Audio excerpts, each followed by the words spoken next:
The Danceology podcast interviews the great masters of dance, the working professionals starring in today's most exciting shows, and the rising stars ready to amp up the craft. I'm your host, Edyta Stawinska from Dancing with the Stars. Join me as I dive into the world of dance, uncovering unique stories and the fascinating personalities of industry professionals on Danceology.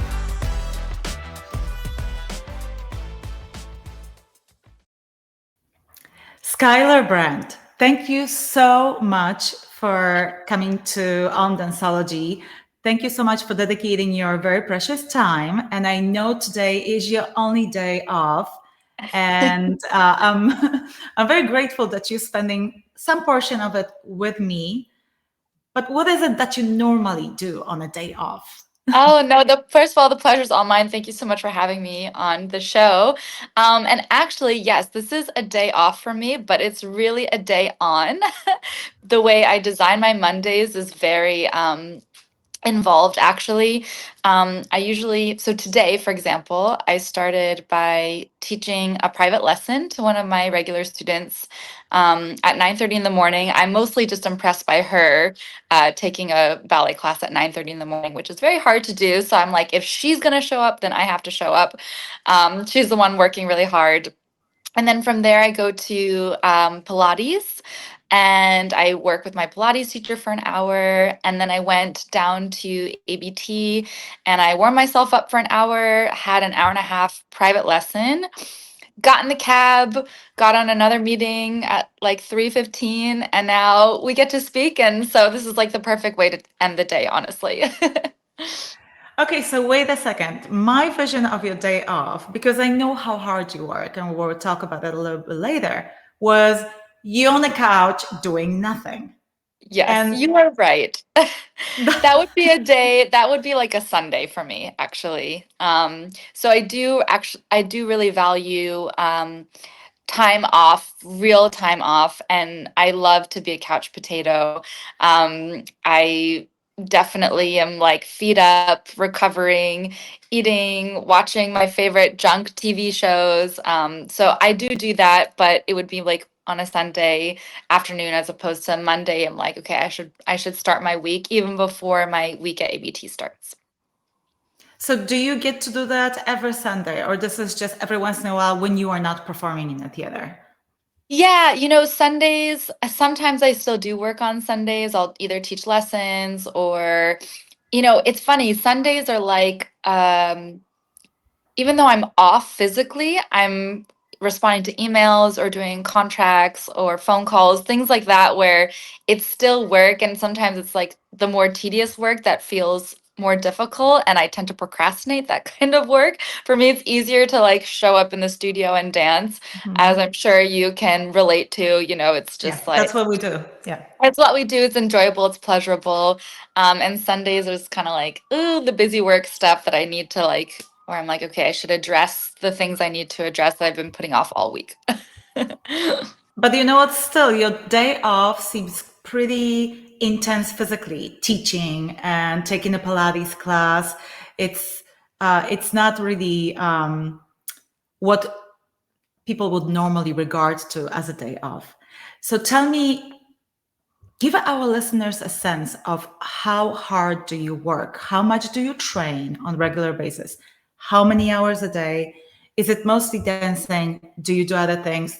I know you do Pilates, but like on a regular day, what it's like.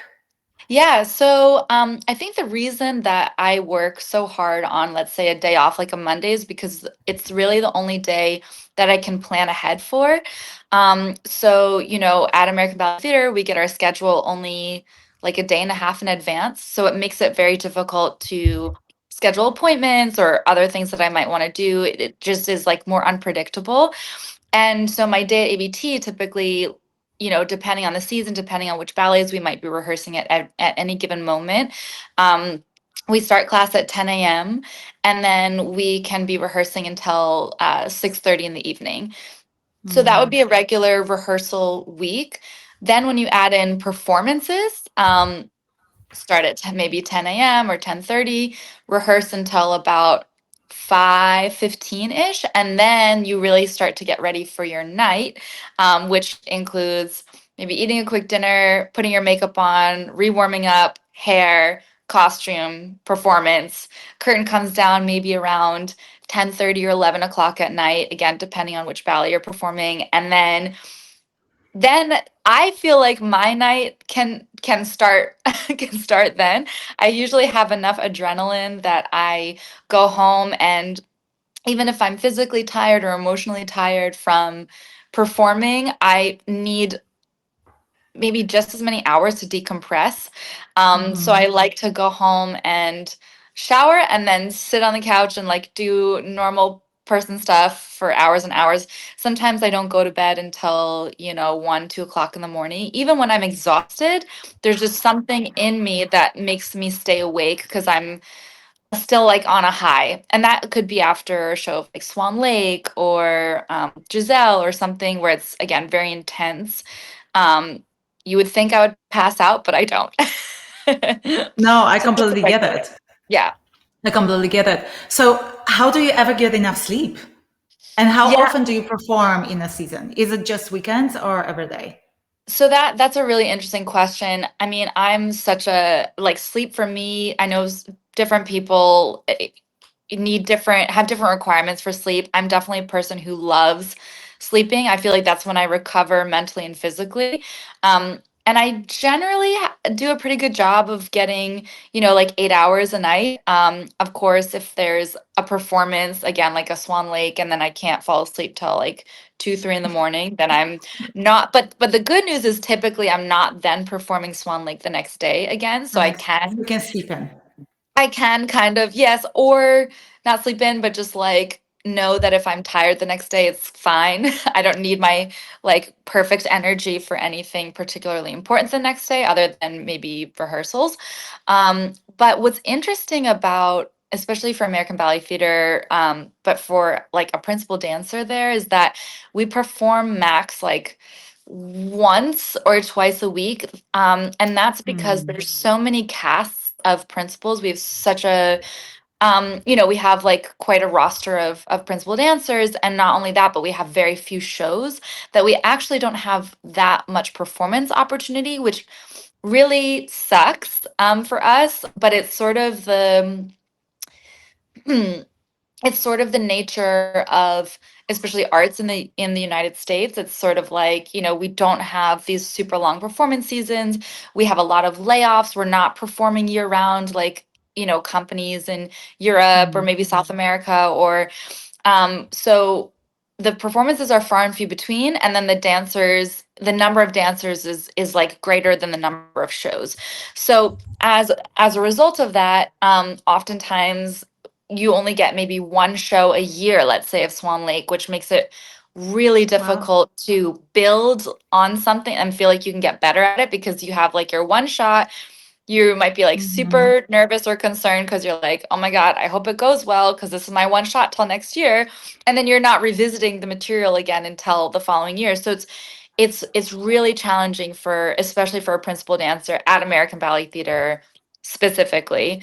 Um, yeah, what I will say is that you know, we work really hard. We try to do rehearsals as if they're performances just because we don't have a lot of time to prepare things, and we know that we usually only get our one chance to go on stage. But yeah, sometimes we don't even get to perform a role. Like there's certain ballets that I would love to do that simply because there are too many casts already in a particular The ballet. Like roster. Hmm. in the roster, I might not get an opportunity to perform something until someone retires or someone has a baby or someone's injured. Like that's kind of the way that it works at ABT. So it's tough. Got it. Got it. Got it. So let's talk a little bit about the performance because um, I'm comparing it a little bit to ballroom dancing right now. I can tell how you love to perform, how passionately you talk about it, and the adrenaline rush that you get afterwards. I love that feeling too. You get so hyped up from uh, expressing yourself on the stage and from the energy that the audience gives you as well. True. But you participated in a show called Big Ballet, I believe, a TV show Yes. that was that was a competition, which is Yeah. must be very, very foreign for you as a ballet dancers. You know, in ballroom we compete all the time. This is what we do. We go to a competition every 2 weeks, every month, basically, and then even if you perform later on, if you retired, you perform like a showcase at the competition. It's all competition. How was that experience for you to actually compete against other ballet dancers? How did it come all about? Tell me about it. Oh my gosh, it was such a crazy story. Well, what I will say is that I competed when I was a kid. When I was a student, I competed, I think, 3 different years in Youth America Grand Prix, which is an international ballet competition that Okay. awards scholarships and jobs to Mhm. young dancers. But that the last time I competed, I was 14 years old. And the first two times I was maybe 9 years old and 10 years old. And I remember competing.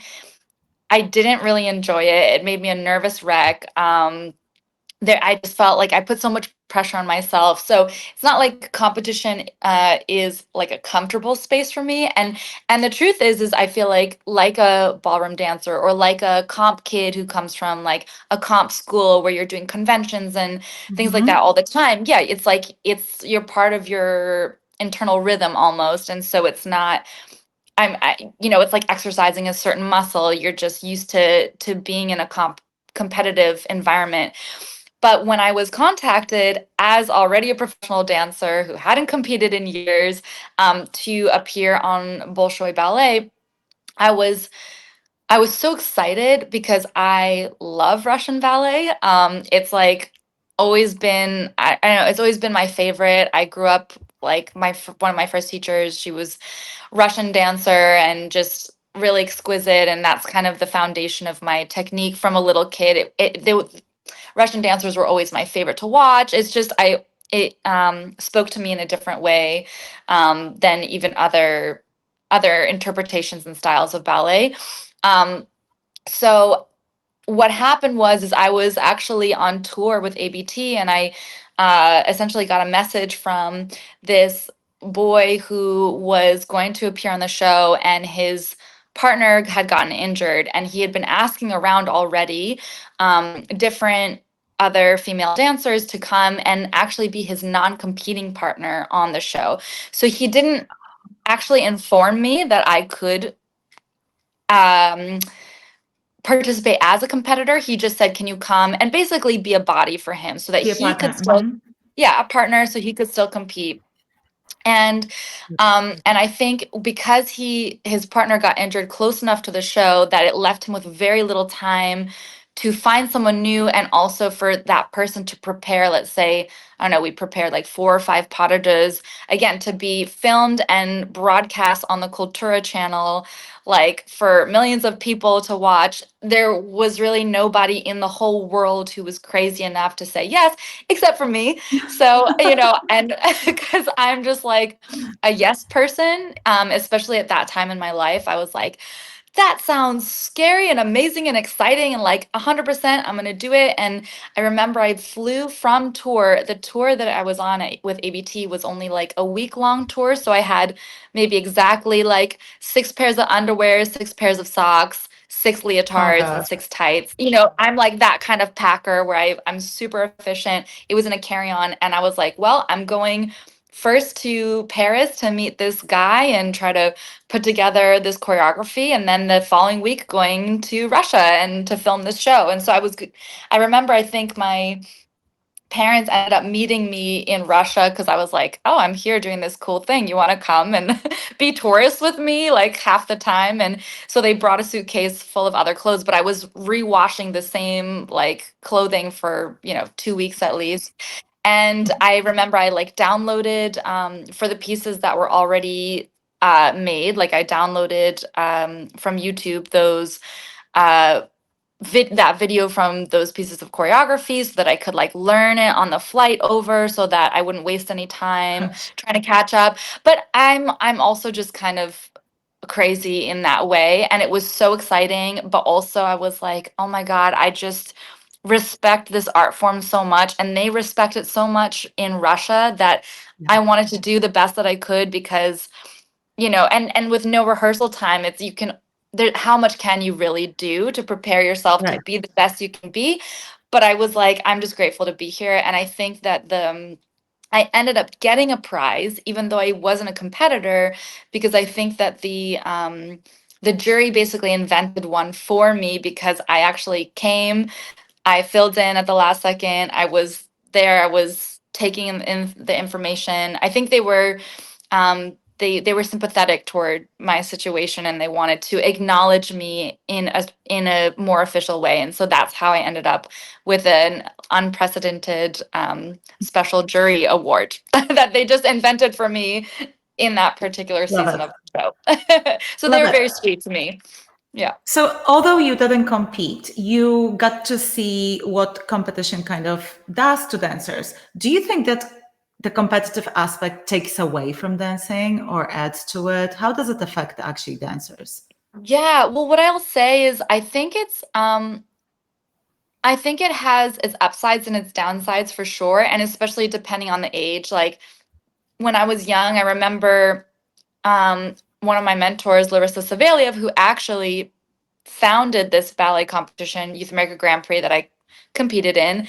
I think she felt very strongly that it's important to have as many performance opportunities as possible when you're a young kid. And it's so true that as students, we are only on stage either for the Nutcracker, like our local ballet school's Nutcracker, or for the year-end showcase. But other than that, we don't have a lot of chances to go on stage. And so I think she recommended to me, it's very different to do, let's say, your normal technique class or work towards a performance. And so I did Right. see the value in that, of working towards a performance, working towards the goal. But for me, the goal was not winning, it was just preparing something to be on stage. And I think sometimes the stress can be on the wrong thing for a child. Like sometimes it's okay, you're going there to win the gold medal, and really it shouldn't be about that. It should be about the experience and the process of getting on stage and competing. It just happens that you're being judged. And I think the pressure can be good, especially in a competition setting, again, like Youth America Grand Prix.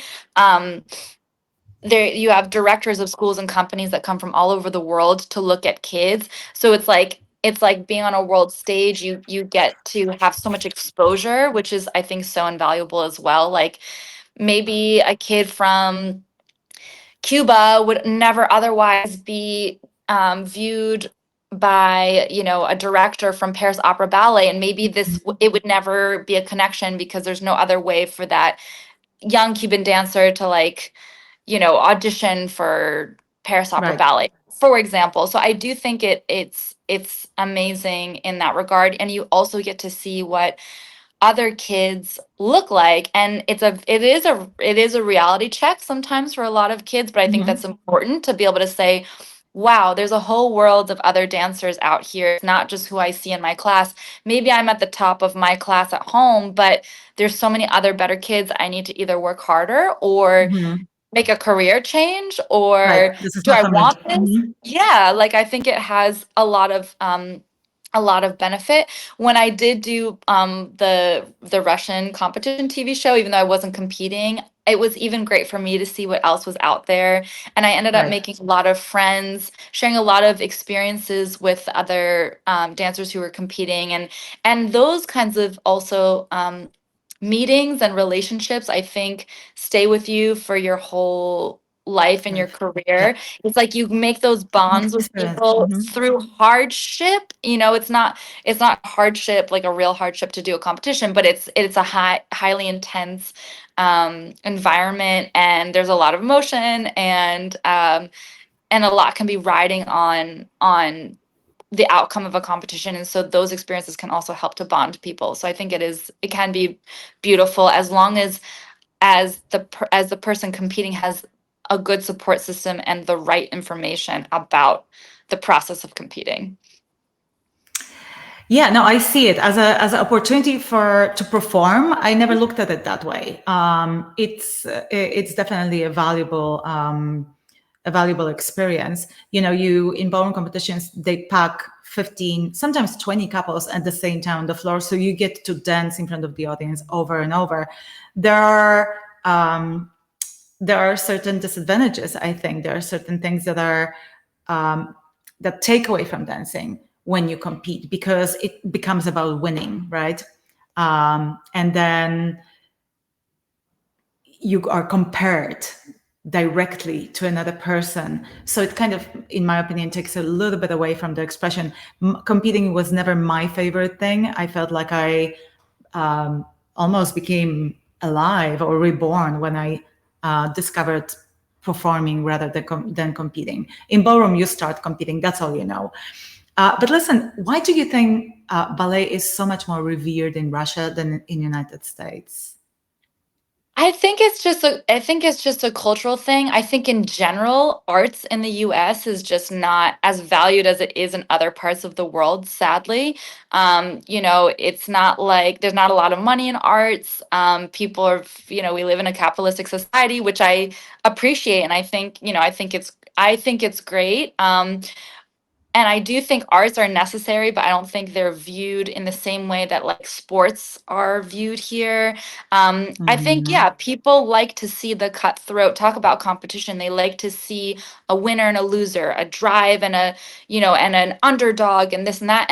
And ballet, for as much as there is a meritocracy there, it is still an art form where there is no quote right or wrong, and it's just this beautiful thing that you go and see. What I will say is I don't know that the also like the quality of ballet is so great everywhere in the US. I was actually having this conversation with several different people in December while we were performing the Nutcracker, and I was saying how I feel that people's first exposure and experience to ballet in general, like the normal person is going to see the Nutcracker. And that usually is to go see, oh, my cousin is performing the Nutcracker. Oh, my Mhm. granddaughter's performing the Nutcracker. My brother's performing the Nutcracker. It could be that, it could be like a small school that's doing the best they can, but it might not be the most like amazing experience. Usually people are bored watching it and then they're like, I'm never going to go watch a ballet again, because their first exposure to ballet is a more regional, not as high quality show. And it's not to take away from those schools that are doing amazing things by giving their local dancers the opportunity Mhm. to perform. Like that's Right. so important. It's just that the normal person is going to go watch their family member or their friend in something that's not going to be that amazing. So that's my own theory, is that like people probably write off ballet pretty quickly because they're not living, let's say, in New York City, and they're across the street from Lincoln Center and they're exposed to like the high, a super high level. They might be in, somewhere in Iowa or Nebraska, and they're just watching kids like goof around It's on skipping stage across and the floor. Yeah, yeah. falling over. Yeah, which is sweet, but it's just that's not an accurate portrayal of what ballet Definitely. can be. So that's my feeling. I also think that people don't understand and respect how difficult ballet and like dances in general. Obviously, as ballet dancers, it's our job to not show the effort. So Right. people don't have the respect for the work that's put in because they just don't know. And if they watch us, they're like, oh, you look like cute, you dancing around on your tippy toes without even making the connection like, oh, maybe that would be hard to stand on like 10 toes with my whole body weight. So I Right. think that's my feeling. You know what? You touch up on a couple of points that I want to talk about. Like, first of all, I think you're right. I don't think that people understand how athletic dancing is. I actually believe that ballet dancers, in particular, are the most amazing athletes out there. The way you leap, the way you hold your balance, you stand on your toes and you're lifting your leg and you're holding it for minutes. You stand on your leg and you do 20 pirouettes. That's absolutely insane. Uh, Yeah. do you have any ideas how to make ballet more approachable? Because I do believe that it's underappreciated. Yeah, I do too. I think, it's been interesting to see how ballet has made it more into mainstream society and cult like kind of like pop culture these days. I think ever since Black Swan, the movie with Natalie Portman, where people were Mhm. like, "Oh my God, is the ballet world really like this?" And I'm like, "No, it's not." But it was such a controversial film within the It just dance brought world. attention to the. Mhm. Yes, and a lot of ballet dancers did not like it because they felt like it was an inaccurate portrayal of the ballet world. Totally get it. I thought it was a great thing for the ballet world because it brought eyeballs. Yeah. It made people aware of what ballet even is. And of course, there are ignorant people who are we're calling the box office saying, when is Natalie Portman performing Swan Lake? And we're like, no, no, no, she's not a ballet dancer by any means whatsoever. Even that, like I remember it's like my friends were the body doubles for Mila Kunis and Natalie Portman. And here you have the general public thinking that Natalie Portman is like a ballerina when she's really not. She's an excellent actress. She, obviously committed herself 100% to the role, but could she go on stage and do the things that we do, like I as know. a highly, yeah, like specialized profession that we've been training 20 plus years to do? Absolutely not. But I think those baby steps of kind of exposing people to what ballet can be is great. I know ballet. There was like a big fad of having ballet theme. It was called like ballet core, and all different kinds of fashion brands were doing, Mhm. ballet slipper pink and wrap sweaters and things, tulle and things that they thought um, were kind of balletic in their clothing lines. And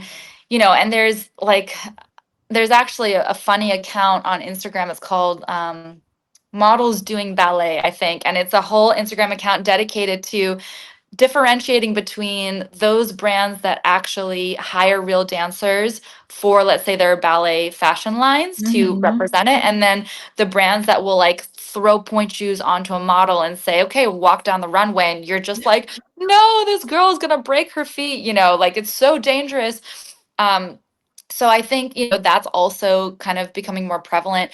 But what I feel is that it would be great if there was some sort of like reality TV show, not a trashy one, but in a documentary style, Mhm. to Mhm. just kind of like follow dancers in a ballet company. I know it's been attempted before, but I think there's also a lot that stands in the way of letting those kinds of projects get made, mostly money. Like even to film something at the Metropolitan Opera House, let's say, it just to film like the facade of the building could be $100,000 or something, let alone Very going difficult. in. You have to pay all the crew, the unions like have high fees, the orchestra Oh, have high fees. So it's like there's a lot of things that stand in the way of that kind of thing getting made, which is unfortunate because I feel like it would be really great if in the US we had some sort of representation of what it really is to be a professional dancer, ballerina. and what do you? Mhm. Yeah, I agree. I think it would be a great idea. Back in the day when me and my husband finished with Dancing with the Stars and we were producing stage shows, we actually were thinking about producing TV shows, and we're pitching some of the ideas that you were talking about. But it's very hard to get people on board with that. Maybe because it's logistically so difficult, or maybe because people are scared to dive into it, not knowing how the audience will respond. But what do you think about this idea? The repertoire of a typical ballet company is pretty traditional.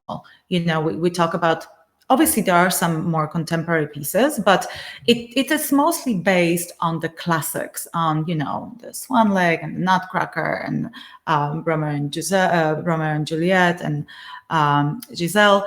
Now it's very, I would say, I love ballet. I'm a dancer. I appreciate art so much. I can stare at you guys, at your bodies, which I think are a work of art for hours. But I would feel like for a young contemporary, person, an audience member, it would be hard to relate to some of these characters. The music is classical. It's almost like ballet is married to classical music, and the themes are traditional. They are in a setting that people cannot relate to. Like, good example for me would be Romeo and Juliet. So I don't know, you are quite young, so I don't know if you remember, but for someone to make a movie in a traditional setting of Romeo and Juliet, I don't know how many young people would watch it. But I don't know if you are familiar with Baz Luhrmann, Romeo and Yes, of Juliet with course. I Leonardo love DiCaprio. that one. Yes, I grew it's up so on good. it. Yeah. I grew up on it. It was such a hit. The soundtrack, the setting was urban. It was it was all in kind of familiar environment. We absolutely were all had we were all absolutely fascinated with it. Is there a chance that something like that can be done with ballet? What do you think? Absolutely. Speaking And from it inside. and it is being done, and largely in Europe. Like, you even have, speaking of Giselle, you have Akram Khan's Giselle. And I saw it performed here in Brooklyn when English National Ballet came, toured with it, and I was like, wow, this is really cool, really different. Different music, different sets, almost like even a slightly different story. I thought it was very cool. Same for Swan Lake. You have Matthew Bourne's Swan Lake, which is like an all corps de ballet of men swans. Like, it's super amazing. So there are modern and contemporary takes on classic ballets. It is being done. I think, again, it's a matter of like getting people in the door to see it, and usually people just don't know what sometimes marketing is not so good. And also, a lot of these ballet companies, especially in the United States, are uh not for profit arts organizations that don't have crazy funds to be able to promote things and do the proper marketing to get people in the door. So it's usually, it comes, it's like, comes from every department that needs to like work together to help to sell an idea, and sell it to the public. But it is being done, and I think it's wonderful. I love the classics, but it doesn't, and I do appreciate that that the classics do kind of like transcend you. So I think there's something beautiful. The beautiful thing about ballet is that it does feel like you're watching some like untouchable jewel, otherworldly kind of thing. I feel like that's why I liked going to the ballet, because I was like, whoa, this is a different world. This is Hmm. not human. This is not of this earth. And that's what drew me to it. There is kind of like an elite sensibility that comes with it that takes you out of your normal day to day. I think that's what is very beautiful about it. But that said, I also love seeing new interpretations of things, and I think it's valuable, especially if you have a younger generation that you'd like to expose to the ballet, to get them in the doors. I think it's great. It's to be honest with you, I have two kids, so I don't get to go to ballet that often. And if I do like the classics too. But I'm the special case. But I will tell you Yeah. honestly that I have not seen a ballet story yet. I've seen a lot of contemporary pieces, but a storyline that I feel like other younger people that are not dancers, that are not like me, that are not dance enthusiasts, that they could really connect to and they could follow, not only to admire the dancing, but actually for the story. And I wanted to ask you about that emotional connection, because you often talk about expressing yourself emotionally, how you emotionally connect with your role and to the audience. How important is that for you?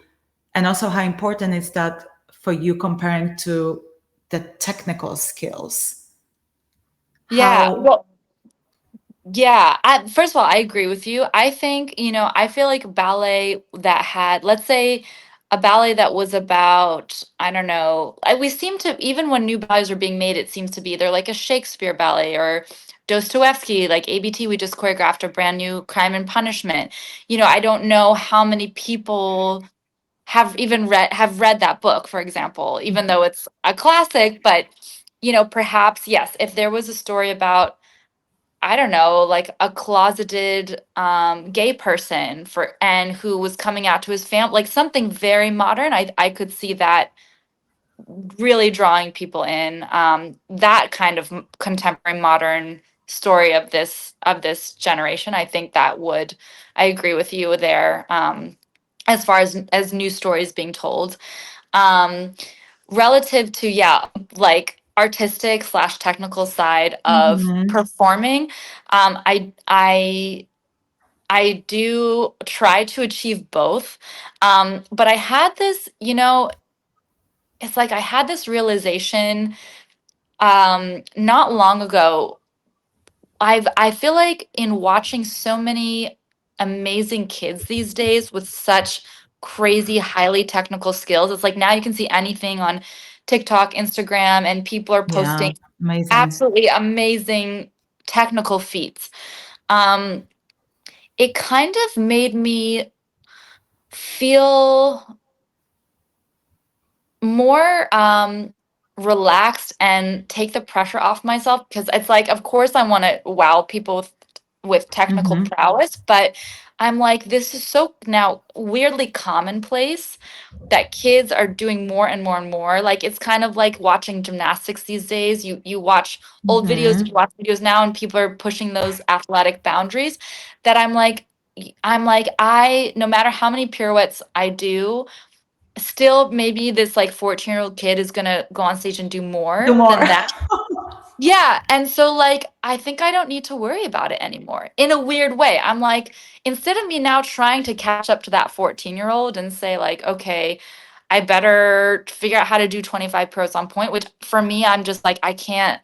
First of all, I don't think it's possible for me because I feel like if it were, then I would have done it already in my however many years of dancing. And secondly, I don't want to spend my valuable time in the studio trying to get to that point, even though it's so great. In a way, I'm like, okay, forget about it. I'm just gonna try to be the best artist I can be. And at the end of the day, I do have always thought it's more important to focus on artistry, because that's what makes it an art form. You're moving people, you're making them feel a certain emotion that Hmm. hopefully sits with, it's like a great performance would be one that makes someone sit with a feeling where it's still resonating with them even the Yeah, next day. And yeah. that is so, it's like that kind of stuff can't be taught. And it's what differentiates one artist from the next, one dancer from the next. And so it's always gonna take more importance for me to be able to like tell a story than to manage the technical side, which has to be there, Hmm. of course, even simply so that it doesn't, technical slip ups don't take away from trying to Right. tell a story in a beautiful way. But ultimately, I'm like, wow, Sky, you can really just like chill out on the technique stuff, because it's always gonna be getting crazier and crazier. Yeah. How it I feels. see that too. I see that too. You do have to have a technical base to just build your performance on. You cannot do it without having your body is your tool. The better tool you have, the better you are able to express yourself. Um, well, you talked a little bit about like kids and Instagram and all that. You're quite present on social media, and you talk about branding and being kind of true to yourself. Is there anything that you wouldn't do? Have you been approached to do something that was not consistent with your branding and you had to, um, say no to Decline. it? Yeah, for sure. I've been approached by brands, even a brand that, wanted to do something for like female pleasure. And I'm like, okay, Oh, wonderful. Like, I appreciate that you want me to try your product or whatever and promote it, but this is not something that like I'm going to necessarily share with my demographic of followers. sorry.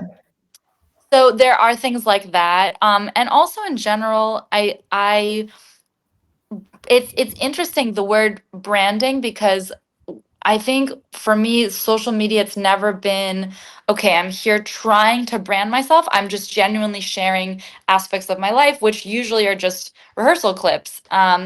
Very like sometimes when I'm promoting, let's say, like a clothing brand or a leotard or something to that effect, then I will take a video specifically of me doing pirouettes or balancing or some sort of, to help Wearing it. to sell the product. um, and then I might just try to get like the best clip of the best pirouette that I can do that day, for example. But in general, it's like if there's a good moment that I have on camera, it's because it genuinely happened in a rehearsal that I was doing, and I just was lucky to be filming it, or a moment where I fell, same thing. Um, and I'm taking those kinds of videos so that I can use them as a study tool when I go home after Mhm. I'm done with my session with my coach. I can actually like review what I did and try to Yeah. make myself better. But I never actually set out to like introduce myself or be like, this is me, this is who I am. It's just me organically sharing the things that are happening, really happening in my life, just posting them online. And then I guess it became people, it was especially during the pandemic, like people were um on the internet more, myself included, so it sort of happened naturally that way, I would say. But it was never like my intention to be like, okay, I want to brand myself to look like this or do that or stand for this. It's just me being like, It's just you. it's just me. Yeah, exactly. Yeah. And you are a bit of a goofball. I I know this in your am. videos, which I absolutely love because it's such a contrast from this very elegant and esoteric almost ballerina on the stage. I absolutely love it. You also take hip hop classes, which I would absolutely die to see. Okay, so why hip hop? Why do you love it? What is it that attracts you to hip hop? Yes, I love hip hop because I actually grew up with hip hop in my house. My oldest sister, she hated every ballet class she ever took, but she was an incredible hip hop dancer and ended up dancing for the Knicks basketball team. So she made it to like the top of the hip hop career. And You so should have a dance off. I Can you know. please? Well, what's funny is like when I go to visit her, she lives in California now, and whenever I go to visit, she's retired, but we'll take like a private hip hop class, and I love it, and she's still incredible. And I think just even growing up around it, I mean, I have appreciation for it as I do for other forms of dance, including ballroom. Like I think it's incredible. I've also taken ballroom class before. I'm very into like trying different styles. I've taken shuffling. I took my first locking class last Cool. year. African dance class, Indian dance class, doesn't matter. I just enjoy figuring out a different way to move my body. But I can't say I'm good at anything, like particularly good at anything, but I do appreciate and enjoy other styles of dance, especially because my middle sister as well, she was like a super talented dancer in many styles. She also enjoyed sports, so she like did it all and she never wanted to go the professional route, but I was exposed to it from a young kid, and so I appreciate it. Got it. Got it. You come from quite of a dancing family, I see. So listen, when you try all these other dance styles, do you ever have a feeling that ballet is too restrictive? That there are so many rules and so many a proper way of doing things, just like in ballroom, that it almost restricts your expression? Yeah, it is. It can be very restricting, and especially the way we work as ballet dancers. I feel like it's similar in ballroom where it's the work ethic, like the structure of a class is more rigid. It's intense. You have people really pushing Mhm. you to take correction and holding you accountable and responsible. So like it can be very militant. I do think that's true, and it actually is very much part of my daily work to let a lot of that go and trust that technique is there to support me, that I'm a well enough trained dancer to relax a little bit. It's like Mhm. this is the thing that I've been focusing on in the last year or two. At this point in my career, it's like how to make it look not so uptight, because it is there's a lot of rules and a lot of structure to it. So I think the thing is to have that structure, but then break it down to make it Let look go. as natural as possible. Yeah. Let go. Yeah. That thing of making dancing look like it's easy, it's the most difficult thing ever. Uh, Yes. it's Yes. supposed to look effortless, but there's hours of blood and sweat and work behind it. So, listen, what is it that, well, let me just say that. So, a lot of my listeners are dance enthusiasts, but some of them are not. And there are thousands of dancers that want to be in your position of a principal dancer in the best ballet company in United States. What is it that separates you from these hundreds and thousands of dancers? Most of them never make it to this point. What Yeah. is it about you? How did you get there? It's so true. I think I have worked particularly hard. Not to say that other dancers don't work hard. There are so many dancers that work really hard and they still never make it. But for me, I think, a combination of enough talent, the right support system, and Mhm. also an extremely strong work ethic that made it so that I got to where I am today. It's like whenever I talk to young dancers or even other people in other fields, I'm always like, you can never really underestimate the power of hard work. It's like you would be surprised at how much you can improve Mhm. through sheer hard work. No, and oftentimes you have dancers who, even they're born with everything, and because they're born with everything, they feel that they don't have to work as hard. And then you have those dancers who have almost nothing and they know how hard they have to work to achieve their dreams, and they catch up and surpass. So I just think it's a lot of it is also just your mentality, how you approach your work. And I think I it's a combination of things: hard work, luck, given talents, support system. It's kind of like the perfect storm. And also And just support, not giving mm, up too, not giving up. not, yeah. Have you ever felt like giving up? Did you have like a challenging moment when you felt like, okay, this is enough. I'm done with this. This is too hard. I never had, well, as a kid, yes, like maybe when I was 8 years old, I was like, oh, I don't want to do this anymore. I'm tired. And my mom would always be like, fine, you don't have to do this anymore, but you have to finish out the year because you made a commitment. It was like part of her teaching me life values. You're Hmm. not just going to drop something. If you committed to something, you're going to see it through, and then you don't have to do it again. And of course, always like 2 days later, I'd be like, I love ballet again. So though in those moments, yes, I've wanted to quit. Relative to my professional path, it was in 2020 that I was like, oh, I think I don't have a place here at ABT. So I want to move to a different company. So in that way, I wanted to like quit ABT, and move on, because I felt that my career was not going in a direction that I wanted it to at the time that I wanted it to. It's like my director would say to me, like, trust me, I have a plan for you, but it felt, I didn't feel that from him. Or it wasn't coming to fruition in action, in his actions. So I was like, I think I need to go and take my career into my own hands, be responsible for it, and make myself happier by being somewhere else. And then things changed because I got promoted during the pandemic, That's when you weirdly got your enough. role, right? Yeah, I was like, oh, wow, I didn't even know if there was gonna be an ABT after all this. And now we have like Mhm. all these promotions to principal dancer. But yeah, in that moment, for sure, I was like, I think I'm ready to move on. I was excited to move on, actually.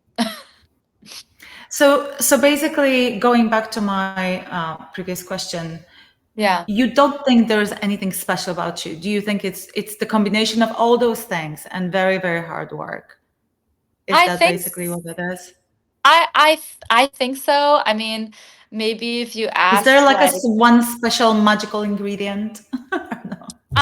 that's a really good question. I don't think so. I think there's a lot of, people with special qualities, and each person with different qualities from the next person.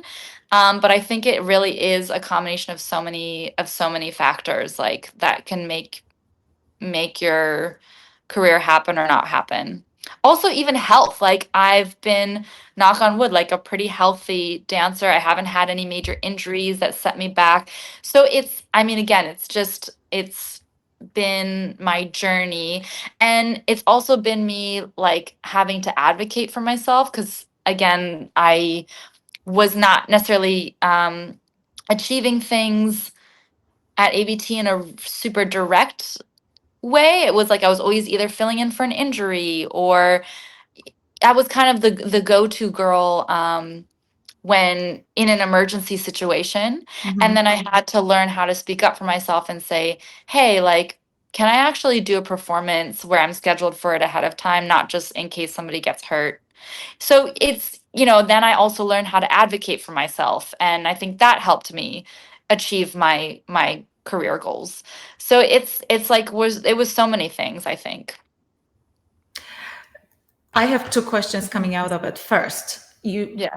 touched upon injuries.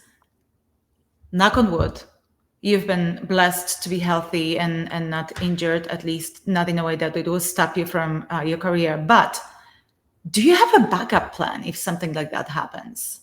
That's a really interesting question. I do love to teach, to be fair. I love teaching. It's something I You discovered. mentioned you were teaching just today morning, right? Yeah, yeah, it's something I discovered during the pandemic. I was like, "Oh, this is really rewarding, fulfilling, and I like this a lot." So I mean, it would be wonderful to be a teacher. And other than that, I can't really say for certain what else I might have enough interest in that would hold water, next to ballet. And I tell that to people all the time. I'm like, we're so spoiled as dancers who actually make it. Like the fact that Make it. we love what we do is such a privilege and Yes. therefore makes that transition when you do retire, because obviously we retire at a younger age than regular folks.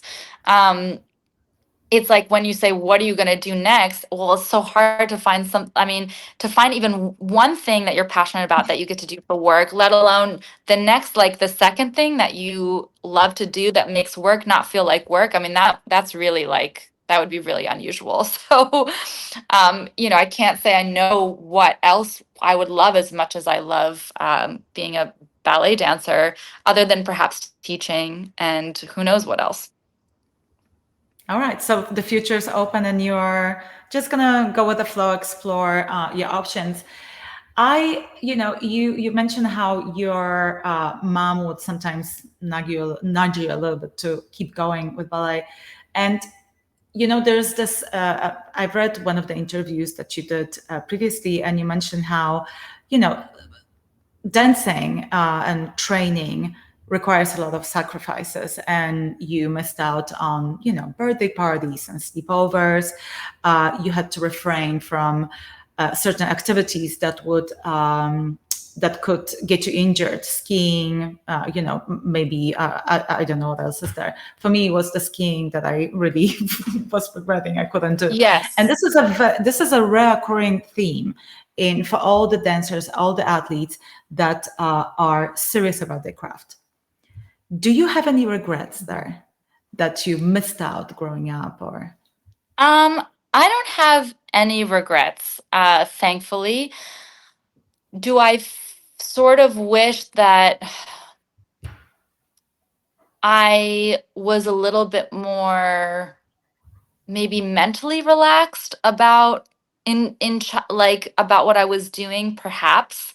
Um, I think I was such a serious, focused kid. I was really on a mission. So therefore, I mean, it was a pleasure. Even when I was working intensively, I was like, this is great. This is what I want to be doing.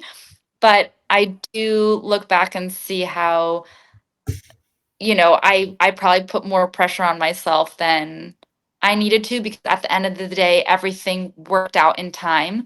Um, Yeah. Sometimes even when I'm teaching some of my students and they're like, for example, they're struggling with a step, and or maybe it's even jumping. Sometimes I'm like, you know what? it could also be a matter of you growing up and getting older to be able to jump more strongly.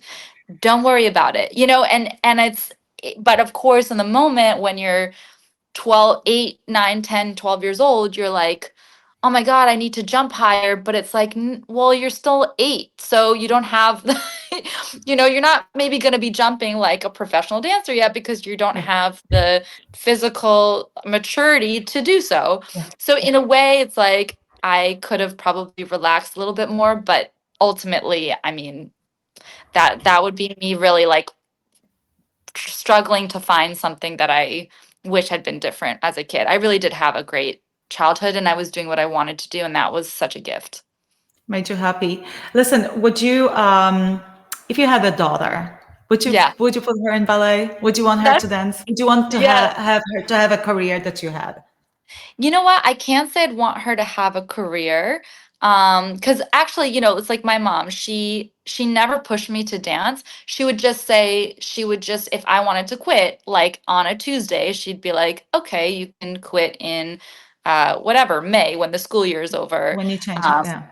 yeah, like again, it was more just to instill certain value in me. She's like, I signed you up for these classes, I paid for them.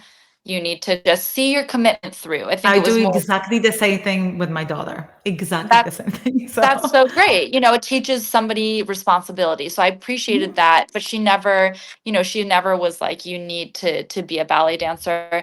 And I would never say the same to my own daughter, but I see so much the value of dance in general, whether it's ballet or another form, how it teaches you discipline, how it helps you exercise, it gives you endorphins, it like exercises your brain. There's just so much upside to it that I would absolutely put a daughter in dance class. And the day she wanted to stop, I'd be like, okay, fine, fair, you don't have to dance anymore. But I think I would want to expose my daughter to ballet or some form of movement. but you mentioned that not necessarily you would want that for your daughter as a career. Why not? Um, I think I should say I'm indifferent. Like it's not that I want or don't want that for my daughter. I think if it were something that gave her fulfillment and happiness in the same way that it does for me, I'd be like, by all means, go down this really difficult path, but one that you are choosing, that you want to do, that you're loving, I think then great, more power to her. And if she was like, I don't want to do it, then I'd be like, fine, find something else. But I do think it is a beautiful, fulfilling, wonderful like life calling, and I feel so happy to do it. And if a even if a family member like my niece or somebody wanted to become a ballerina, I'd be like, I'll be there for you to support you in this. This is so funny.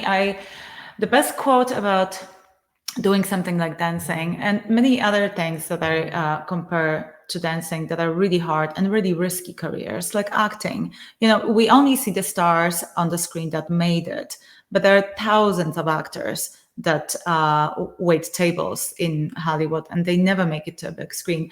And someone once told me, if there is anything else you can do, go and do it. But if there is nothing else you can do but dance or act, and that's all you want to do, and that's all you can do, then stick with it. And I kind of feel that way. I kind of felt that way growing up. Dancing was literally the only thing that I felt I'm really good at, I'm competent, and that I can do, and that I want to do. And if you ask me right now, would I want my daughter to be a dancer? Honestly, no, because it's so incredibly hard. It It's is. so it is so incredibly hard, and your career ends so early.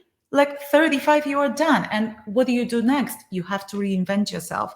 It is so incredibly hard. But yet, if that's where her heart was and that's what she felt passionate about, obviously I would say go do it because it's going to make you happy. And that hardship is never going to feel like hardship.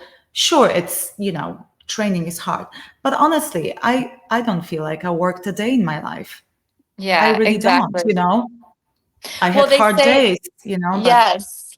Yes. There's like that quote, I think it was Martha Graham who said a dancer dies twice, which I think is so poignant because it's true. It's like we identify so much with what we do. It's like dance is all consuming. It's like who we are as people that when we're no longer dancers, you have to figure out who you are. And I think that's also why it's so important to have a balanced human life so that when it does end for people, it's not like the end of the world and people go into like crazy identity crises and depressions and stuff like that. But there's something to be said for the fact that a dancer dies twice. It's true. Yeah, I like that. I like that. I can Yeah. relate to it. Listen, just I'm gonna change gears a little bit. I know we have to finish in a minute, but I was just thinking about it. Tell me, how is your social life? Because I feel like, when I ask you a question, do you feel like you were missing out anything growing up? I had to give up a lot of things, but I don't feel like I was missing out because I had so many friends and I was traveling around the world and I was performing. I actually thought that my life was richer than a lot of other kids. How is that social life for you in the circle, in your environment? I couldn't agree with you more. It's like I may not have connected with kids my age in my normal academic school who actually had no idea what it was like to be pursuing a profession from the age of 8 years old. And they shouldn't. It's not a normal thing to be like, oh, I'm a professional already at 8 years, or I'm striving towards this thing. I didn't really connect with them that much, but it was okay because I'd go to dance after school and connect with all the people there. So I'm totally in the same boat as you as far as like I didn't feel like I was missing out on having a sleepover with the kids at academic school because I would just go to the dance and see the people who actually understood what it was to put in hard work and something else aside from academics at that time in my life. Um, my social life, I have to say it's so great, and I in no small part thanks to the environment that we have at ABT Company specifically. It's the only company that I've worked for, so it's all I know. But from what I understand from people who have been in other ballet companies and have experienced things both outside of ABT and now dance here, it's really unique in that we're really like a family and people are super cool, and it feels like you're going and hanging out almost like having recess when you're in rehearsal. Of course, we're all focused and professional and trying to like learn choreography and do our jobs, but in a way where we're connected and having fun. And that fun only continues when we're on tour all together. It continues after work when we decide, okay, let's go get dinner. It's the end of the week. It's really built into our professional life, and then it's easy to carry over into our personal lives too. And for me, I've always been a person who has tried to stay as balanced as possible. So I'm a person who will make a big effort to make plans with people. It's like I rarely ever flake on plans. I push myself to do normal things because I think it's healthy and important and fulfilling also. Is your best friend from the ballet environment?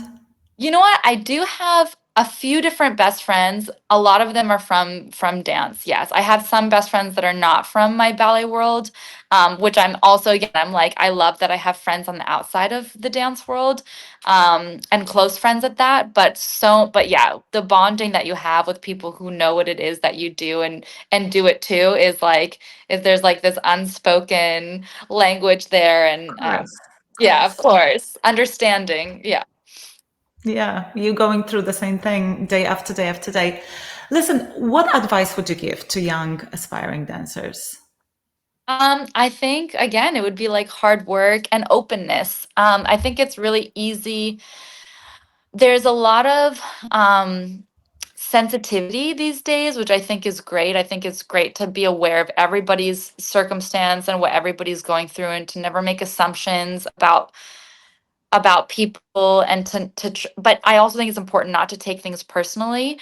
And I think a lot of times, especially in something like ballet where all we do is critique ourselves and get criticized all day long, Mhm. criticism being correction and feedback because we're trying to get better. It does like wear you down. I can totally get that. But I think adopting a mentality of being able to more like laugh at yourself than cry over a situation is so helpful and important. Um, having a positive and open attitude and not feeling like you're on the defensive will just help a person to grow leagues and leagues and leagues faster and farther than when you kind of either make excuses for yourself or again put up some sort of defensive wall, which again, I everybody's going through a different experience, but as best as people can let go of ego and perhaps circumstances, I think just will open up their world even more to, again, growth and change and actually positive influence. That's my feeling. Any advice specifically for boys who want to dance? I always, I think it's so unfortunate that boys don't want to dance, that they are taught and it's put in their head that it's cool to play soccer and football and baseball, but dancing is just not cool and it's for sissies. And I talk to my kids often about it. First of all, are there straight men dancing ballet? So Or many straight men. You would be that's surprised by how great. many That's straight men are amazing. in ABT. And people ask me that all the time. And I'm like, oh, yeah, there's so many marriages in the company and so many relationships. Like, there are so many straight guys, contrary to popular belief. And yeah, in a way, to me, there's like nothing more masculine than being a ballet dancer, like being Oh, able to like they are the own most amazing athletes. such amazing athletes and also being able to be like, yeah, I'm a straight guy and I do ballet and being comfortable enough in themselves to say that is like very empowering as well. Um, I think, yeah, dance it shouldn't discriminate. It should be open to everyone. And I think especially for boys who want to dance or who are afraid to dance, it's like there's going to be a lot of situations in life where you're afraid to do something or you might be judged to do something. And again, it's about not taking things personally and letting it go, like doing the things that make you happy. And if dancing is that thing, then yes, you might be bullied in school. I was bullied in school for just being a female ballet dancer, but it made me so strong and I built such a thick, tough skin that has served me in so many situations later in my life that I'm grateful. It's like in hindsight, I'm like, oh, I'm so happy that those three girls were so mean to me in school for so many years and that the principal like completely ignored it. And and I was just I'm happy for my experiences.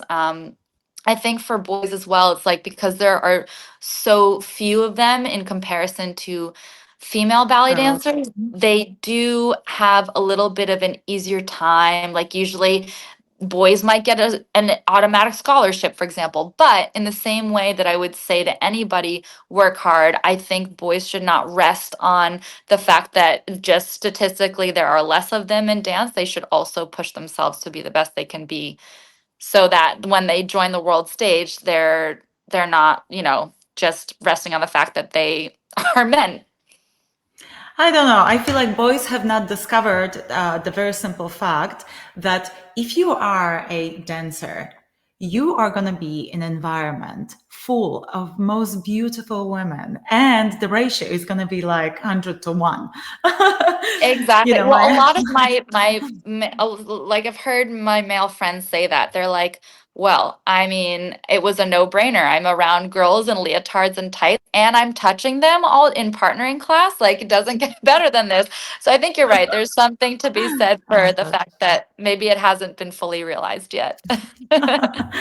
No, this is when my husband started dancing to be around girls. So there you And go. look, he I ended know. up with the most gorgeous woman. Oh, you're so kind. Well, listen. Thank you so much for your time. Thank you for your insight, for your knowledge. Thank you for being such an incredible inspiration.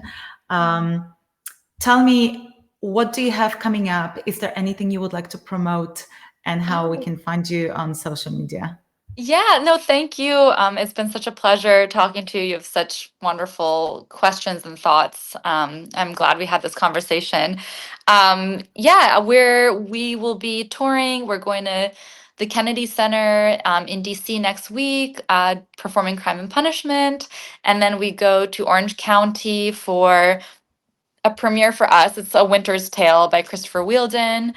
After that, we're going to Korea, and then Met season happens, and the Met season, there's Gosh, just you're all over nothing. the place. Yeah. So there's just nothing like it. Being able to perform at the Met, and I'm going to be revisiting some of my favorite roles, like Giselle, and I'll also be doing a couple performances of Swan Lake, and so I post those dates and things on my website, SkylarBrandt.com, and then I'm also mostly active on Instagram, which is just at my name, Skylar Brandt, and that's it. Skylar, thank you so much. If you're ever in Bay Area, you've got to let me know. Okay, It would be such a treat to see you perform live. It would be thank such an you. amazing treat. Love to Thank you perform for again. you. Thank you.